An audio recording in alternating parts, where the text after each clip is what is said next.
Hey guys, this is Player 1, and I'm coming to you with a review of Danganronpa Trigger Happy Havoc. This is a visual novel by Spike Chunsoft, makers of the Zero Escape series. It's available on Vita and Steam. The game takes place in Hope's Peak Academy, the most prestigious and exclusive school in Japan. You play as Makoto, who is a completely average student. He's one of the 15 exceptional students who have been invited to attend Hope's Peak Academy because of their brilliance in various fields. However, the only reason he's among them is because he randomly was chosen through a lottery. Some of the other characters include the ultimate programmer, ultimate athlete, pop idol, etc. Each character is interesting and has their own quirks, personalities, and interesting backstories. The real twist is given to us by the mischievous mechanical bear named Monokuma, who traps the students in the school and forces them to play a deadly contest. The only way to escape the school, or graduate as he calls it, is to kill another student and get away with it. The story is a driving force of the game, which is a good thing since you'll be reading a lot of text. I like that it tells two different stories. We have the overarching what is going on and why, and the murder mystery. The individual character stories and murders are what really drive the game forward. The ever-present mystery of what is really happening is crucial to keeping you interested. However, it feels the outcome ultimately doesn't deliver on the phenomenal build-up. There are a number of times where something happens and instead of explaining it, the game just decides to brush it off, so be ready to just accept things as they are. The characters are awesome. Yes, there are typical anime tropes and cliches, but the over-exaggeration really fits the atmosphere. Monokuma himself makes the game worth playing. The presentation is great, has a great anime style, coloring is beautiful, and there are no real glitches to speak of. Once or twice I did have a slower frame rate, but it was fine, especially considering this is a visual novel. The execution cinematics are a nice touch, but are a bit underwhelming graphically.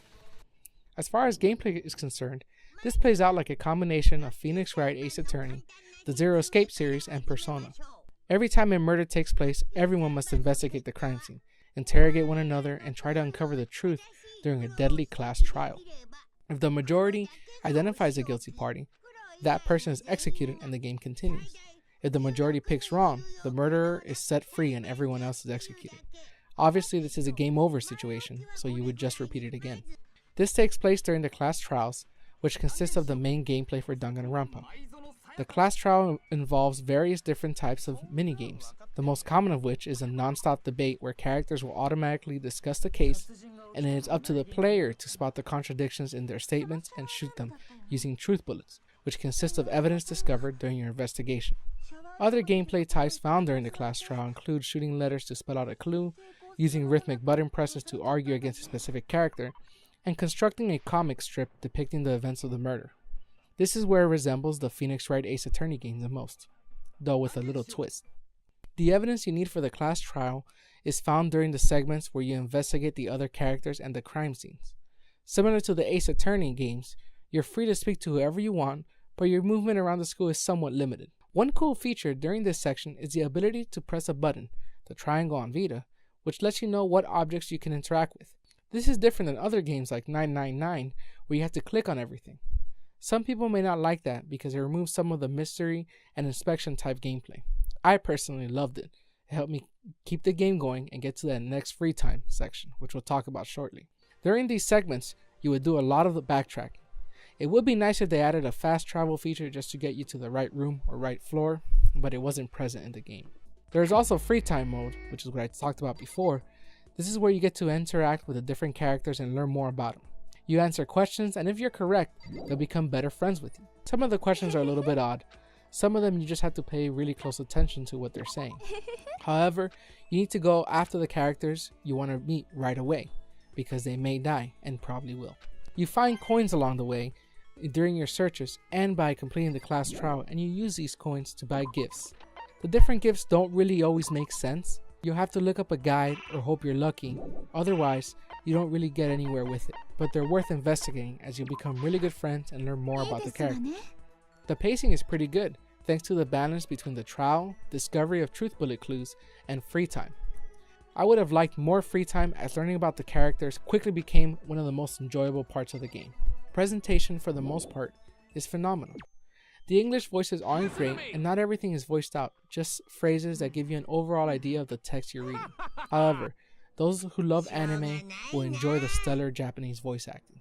Trigger Happy Havoc is actually a port of a 2010 PSP release. This is one of its shortcomings. The touchscreen in the Vita is not intuitive at all in this game. Sometimes it lets you use it, even encourages it through the use of pop-up tutorials. However, there are other times where you want to use it and it just won't let you. I don't quite get it. The music fits the atmosphere well, however, it can get repetitive. I actually turned the music down in the settings some after playing through the game for a while. The techno pop does feel like a nice high school setting. It reminds me a lot of Persona, though the music is not as good as a Persona. I will admit, every time I heard the theme song for Free Time, I got excited. I was ready and eager to learn more about the characters and get to know them better. One odd thing is that the track name is displayed throughout the game, but you can't change it. I wonder why they would even show it. The game has good load times. Everything loads pretty quickly and has nice animations. This is a good thing, as you will have to revisit areas a lot. Danganronpa has a significant amount of content, though keep in mind you will see most of it the first time around. There are some Easter egg scenes you can unlock, which I won't spoil for you, that encourage a replay, but for the most part, if you do play the game again, you'll be doing it for the free time and to get to know the characters better.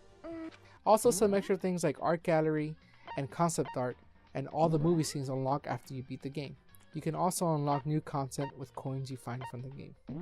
Danganronpa is a great game. We give it an 8 out of 10. It left us with an outstanding experience to remember it by. It has clever characters and writing, and is a must-play for graphic novel fans. The story keeps you on your toes. You never know who's next on the chopping block.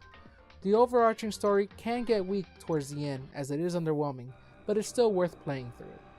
We highly recommend you pick a copy up as soon as you can, if you haven't already.